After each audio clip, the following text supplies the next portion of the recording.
راج اور وجے بہترین دوست تھے کیونکہ وہ لنگوٹیے یار تھے۔ وہ واقعی ہی ایک دوسرے سے بہت پیار کرتے تھے اور اپنی ہر چیز ایک دوسرے کے ساتھ بانٹتے تھے۔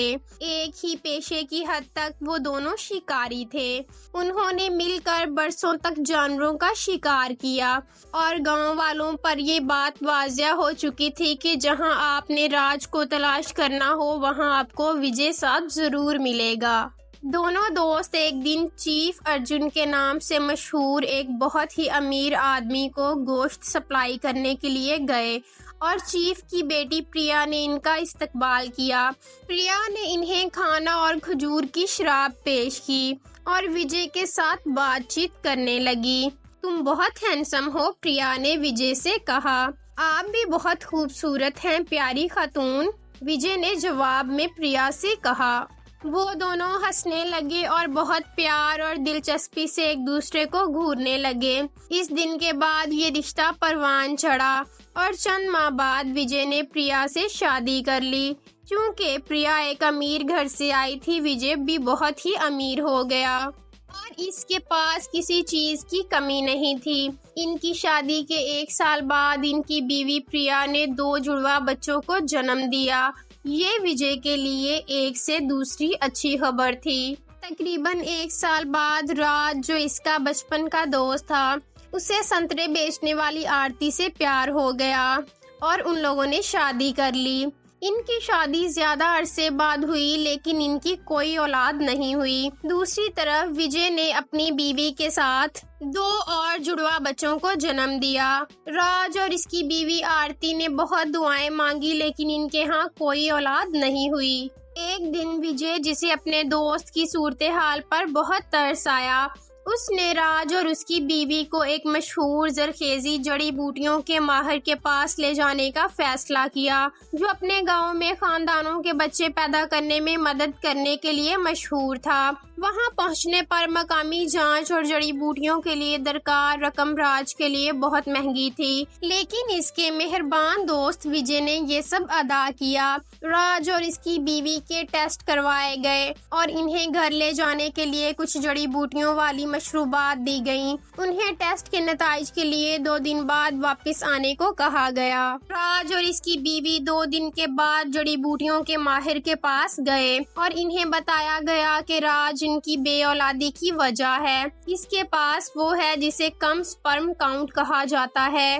جدید دنیا میں اس حالت کا مطلب یہ ہے کہ وہ کسی عورت کو آسانی سے حاملہ نہیں کر سکتا۔ راج نے سوال کیا، میں ہی کیوں؟ اور رونے لگا۔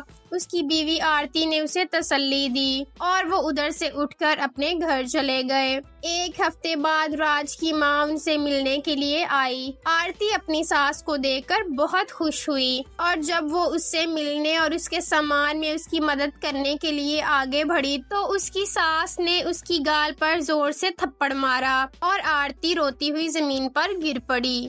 آرتی نے کہا، میں خدا نہیں ہوں، مجھے بھی بچے چاہیے، تم صرف بیکار ہو۔ راج کی ماں نے اسے یہ جواب دیا اور کہا کہ مجھے یقین ہے کہ تمہاری کوکھ میں صرف پتھر ہی اٹھ سکتے ہیں۔ بہت جلد میں اپنے بیٹے کے لیے نئی بیوی لاؤں گی۔ وہ آرتی کی توہین اور تذلیل کرنے لگی۔ ان سب کے دوران آرتی آسانی سے یہ انکشاف کر سکتی تھی کہ ان کی بے اولادی کی وجہ اس کا شوہر ہے، لیکن اس نے اپنی ساس کی طرف سے تمام طعنوں اور الزامات کو برداشت کیا۔ وہ اپنے شوہر کو بے نقاب نہیں کرنا چاہتی تھی۔ راج شام کو واپس آیا اور اس کی ماں نے آرتی پر بدتمیزی جاری رکھی اور اپنے بیٹے سے کہا کہ اس نے اس کے لیے ایک خوبصورت اور زرخیز بیوی ڈھونڈی ہے جو اس خالی بیرل کی بجائے اسے کئی بچے پیدا کرے گی، جسے وہ بیوی کہتا ہے۔ راج نے کہا، ماں بس بہت ہو گیا، میں آپ کو اپنی موجودگی میں اپنی بیوی کی بے عزتی نہیں کرنے دوں گا۔ کل سورج طلوع ہونے سے پہلے آپ اپنے گھر لوٹ جانا۔ راج نے بہت غصے میں اپنی ماں سے یہ کہا۔ آرتی تم نے میرے بیٹے پر جادو کر دیا ہے، یہ کہتے ہوئے اس کی ماں چیخنے لگی۔ آرتی کے لیے وہ جہنم تھا جہاں بھی وہ مڑتی تھی، یہاں تک کہ گاؤں والوں نے بچہ نہ ہونے پر اس کا بہت مذاق اڑایا۔ ان کی شادی کو 5 سال گزر چکے تھے، پھر بھی ان کی کوئی اولاد نہیں ہوئی۔ ایک دن آرتی اتنا زیادہ بوجھ اٹھائے ہوئے بازار سے لوٹ رہی تھی، ایک نوجوان لڑکا کچھ چیزیں لے کر اس کی مدد کرنے کے لیے آگے بڑھا۔ لڑکے کی ماں نے اسے دیکھا اور لڑکے کو آرتی کی مدد کرنے سے دور کھینچنے کے لیے بھاگی۔ اگر آپ کو مدد کے لیے کسی بچے کی ضرورت ہے تو آپ اپنا بچہ کیوں نہیں پیدا کرتی؟ عورت نے آرتی سے کہا۔ آرتی کی آنکھوں سے آنسو گرنے لگے اور وہ روتے روتے گھر کی طرف چلنے لگی۔ گھر پہنچ کر آرتی نے کھانا بنایا، دونوں میاں بیوی نے بیٹھ کر کھایا اور رات کو سو گئے۔ آدھی رات کو راج نے اپنی بیوی کو جگایا، وہ اس سے کچھ بات کرنا چاہتا تھا۔ کیا بات ہے میرے شوہر؟ آرتی نے راج سے پوچھا۔ آپ کو میرے لیے کچھ کرنے کی ضرورت ہے، راج نے جواب دیا۔ آپ کو کیا چاہیے؟ آپ جانتے ہیں کہ میں آپ کے لیے کچھ بھی کروں گی، آرتی نے اعتماد سے کہا۔ راج کی آنکھوں سے آنسو گرتے رہے اور اس نے بولنا جاری رکھا۔ میں چاہتا ہوں کہ آپ کسی غیر مرد کے ساتھ سو جاؤ تاکہ آپ حاملہ ہو سکو۔ آرتی نے کہا، خدا نہ کرے، تم ایسا کیوں سوچ رہے ہو؟ وہ غصے سے بولی۔ راج اسے منانے کے لیے آگے بڑھا۔ انہوں نے کہا کہ یہ ان کے درمیان ایک راز ہوگا اور کسی کو اس کے بارے میں معلوم نہیں ہوگا۔ آرتی بہت ناگوار تھی، اس نے کہا کہ وہ زنا سے متعلق کسی بھی چیز میں خود کو شامل نہیں کرے گی۔ اس نے یہ بھی کہا کہ اگر دیوتا ہمارا ساتھ دیتا تو ہمارے اپنے بچے ہوتے، اور اگر ہمارے بچے نہیں ہیں تو اس میں کوئی اچھی ہی بات ہوگی۔ راج نے دلیل دیتے ہوئے کہا کہ جڑی بوٹیوں کے ماہر کے مطابق اس کے کم نطفہ کی وجہ سے بچے پیدا کرنا بہت مشکل ہے۔ انہوں نے یہ بھی کہا کہ وہ ہر ایک کو آرتی پر کسی ایسی چیز کا الزام لگاتے ہوئے سن کر تھک گیا ہے جو اس کی غلطی نہیں ہے۔ ایسا کرنے سے ان کی ساری شرمندگی دور ہو جائے گی۔ راج رونے لگا۔ اس رات آرتی نے غصے سے کمرے کو چھوڑ دیا۔